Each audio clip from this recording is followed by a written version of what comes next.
A riddle wrapped in an enigma, wrapped in quite a fancy coat, actually. Garak is one of the most fascinating characters in all of the Star Trek franchise. Even now, more than 20 years after Deep Space Nine finished up, there are still so many mysteries behind this man. I'm here to dispel some of them. First of all, thank you so much to our editor Tom for turning this voiceover into some sort of enjoyable video. You are wonderful.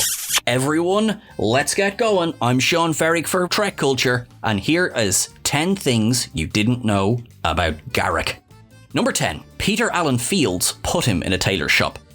The genesis of Garak was as simple as it was effective. The producers knew that they needed a character who would be a Cardassian without necessarily acting like one. Garak was introduced in past prologue, with Andrew Robinson donning the grey makeup along with that unsettling smile. As for Garak's role on this Bajoran station, writer Peter Allen Fields claims that there wasn't quite as much thought put into his current role. We needed a Cardassian who didn't act like one, so I finally put him in a tailor shop, and nobody hit me, so we kept him there. There was more to it than this. Fields had been a writer on The Man from U.N.C.L.E., which featured a tailor shop as the secret headquarters for a spy network. This, of course, would inspire much of Garak's future. Winrick Colby would then explain that Garak's wardrobe, while still inspired by the stiffness that was present in most Cardassian fashion styles, was a little more flamboyant. Here was a character who was both a simple tailor and so much more. Far from the solid style of the Cardassian military, Garak was able to be a little more expressive in his outward appearance. To top this first appearance off, Andrew Robinson brought a mystery and a charisma to the man, one that even the actor later admitted to being transfixed by. Number 9. He will eat you, or he will f*** you.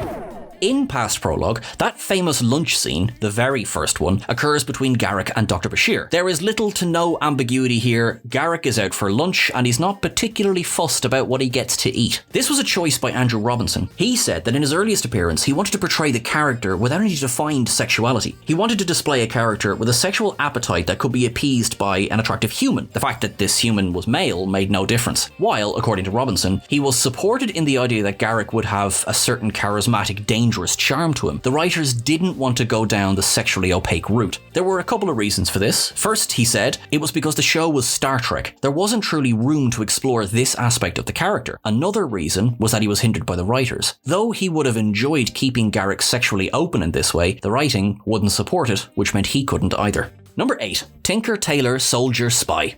Garak's second appearance took place a full season later. Cardassians explores another aspect of the occupation and the fallout for those left behind. The treatment of orphans by the Cardassian Union is depicted here, with Garak serving as a viewpoint character from the Cardassians' point of view. While en route to Bajor to discover more about the mysterious adoption of the war orphan Rugal, Garak tells Bashir that orphans have no status on Cardassia. Therefore, leaving them on Bajor may have been the kindest thing to do. However, when faced with them, including several who ask Garak if he's come to take them home, the man is somewhat shocked and begins to see how wrong this is. Andrew Robinson was delighted that this would be the direction Garak went in this episode. There was something of a mask slip, showing something of the emotion underneath. The rest of the episode sets up the rivalry between Garak and Dukat. Number 7. Shall I count the ways I hate thee? From their first scene together, it was abundantly clear that Dukat and Garak loathed each other. The story as to why was drip-fed through the series, teased in such episodes as Cardassians, Civil Defense, and The Die Is Cast. Although audiences would discover that Garak was responsible for the death of Dukat's father, it falls to beta canon to fully explain why. In Andrew Robinson's novel, A Stitch in Time, Garak recounts an early mission for the Obsidian Order. He was tasked with apprehending Procol Dukat, who was by then suspected of having ties to a dissident group. He succeeded in catching him, leading to the brutal physical and mental torture of the old man. Both the novel and the series confirm that, at one point, the elder Dukat trusted Garak. According to the novel, this was simply a ruse. Dukat believed Garak to be his own son, the younger Dukat, enough to leak certain information. This was enough to put the man forward for trial, after which he was sentenced to death. Though none of this was shown on screen, it further develops both men's backstories as well as the political atmosphere of Cardassia itself. Number 6. Not my daughter, you bitch.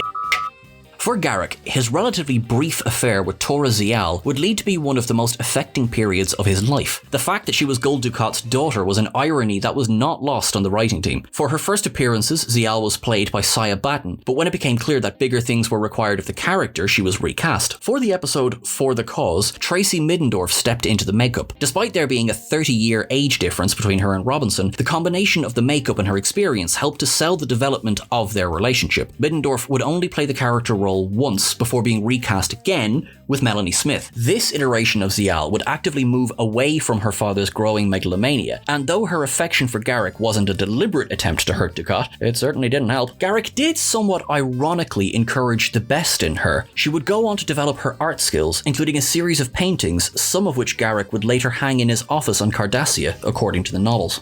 Number 5. Garak's List. The Wire is one of the most important episodes for Garak's character growth and development. After 2 years of living in exile, a device implanted in his brain, one designed to flood him with endorphins, begins to break down. While this episode was analogous to the journey of a recovering addict, there was much more direct influence on the script, a movie that had just been released, in fact. Schindler's List had recently hit theaters, playing a big part in inspiring this story. Robert Hewitt Wolfe wrote the episode and recalled Ira Steven Behr saying, "This guy is Schindler. He let the prisoners go." Then that would change. They would suggest that Garak was the butcher of Budapest and that he had, in fact, had the prisoners killed. Wolfe said that the episode works because they simply keep adding lie upon lie, with no one of them coming out as the actual truth. The truth, in fact, was somewhere in the middle of all of them. Maybe he did let the prisoners go. Maybe he sentenced them all to die. This was simply another mystery to this already mysterious man. Number 4. The fault lies not in our stars. The torture scene in The Die Is Cast was a deliberate attempt by the writers to remind the audience that Garak was not a squeaky clean good guy. Though enough details about his backstory had been drip-fed by now for the audience to understand that, there had been as many scenes showcasing him helping the Federation. The original story of Improbable Cause always saw Garak's shop exploding, though it wasn't a two-parter. Bringing Garak back into contact with the Obsidian Order and with Inabra and Tain highlighted the character's burning desire to return to his people and the lengths that he would go to achieve his ends. It's one thing to be told that a character is a skilled torturer, but it's quite another thing to see them in action. René Auberjonois was proud of the scene that they crafted together, believing their exchanges to have a Shakespearean tragedy feel to them. Number 3. Garak received a father from an uncredited author.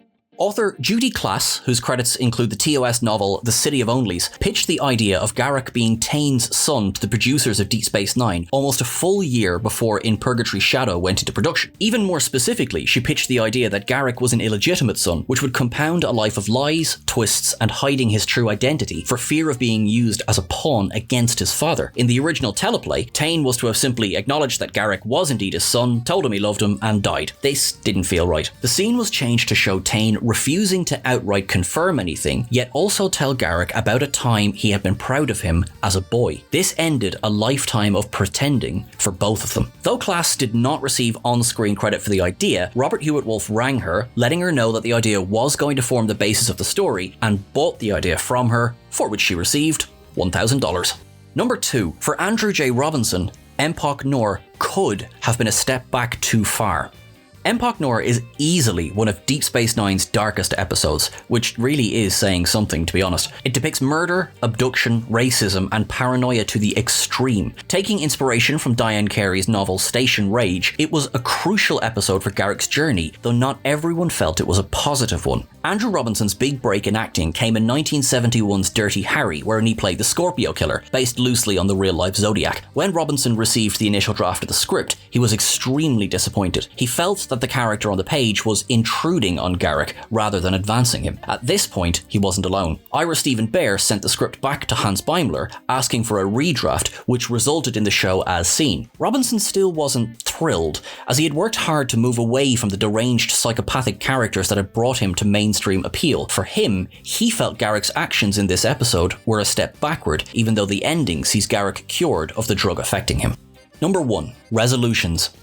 For What You Leave Behind, Robinson was satisfied with how Garrick's arc played out. The mission to help the Cardassian Liberation Front, working with Damar, and his return from exile all see fruition here, including the murder of Weyoun. First, Robinson was delighted that so many storylines were properly brought to a close. Garak was home, and it was crucial that, for this scene in particular, he was joined by Bashir. As Robinson said, Garak had a low opinion of the Federation, not because of what they do, but because of the naive view they still had of the universe. This is exemplified in Bashir's well-meaning, yet hollow, words of comfort. Garak was able to focus his disdain not on the person, but on the uncertainty of things. One thing was certain, to Ira Stephen Bear at least, was the murder of Weyoun. He described Garak as a killer, not a torturer, not a diplomat, but a cold killer. Having him shoot Weyoun, proving to be the final death the Dominion wore at that point, was the perfect exploration of this theme. Though Garak continues to expand via the novels and other tie-in media, Robinson has said that if that were the last time he played Garak, he felt they had done the character justice and that he had always been the perfect, simple tailor that he set out to be. Thank you so much everyone for listening along. I hope you enjoyed that list. Thank you again to Tom for editing this, and as always, please don't forget to like, share and subscribe. Remember, you can find us over on Twitter at Trek Culture, and we're on Instagram at Trek Culture YT. You can catch myself at Sean Ferrick on the various socials, and you can catch Tom at Tom C. Finn. Thank you very much everyone. Make sure that you look after yourselves, you look after your nearest and dearest. Make sure you live long and prosper. Make it so.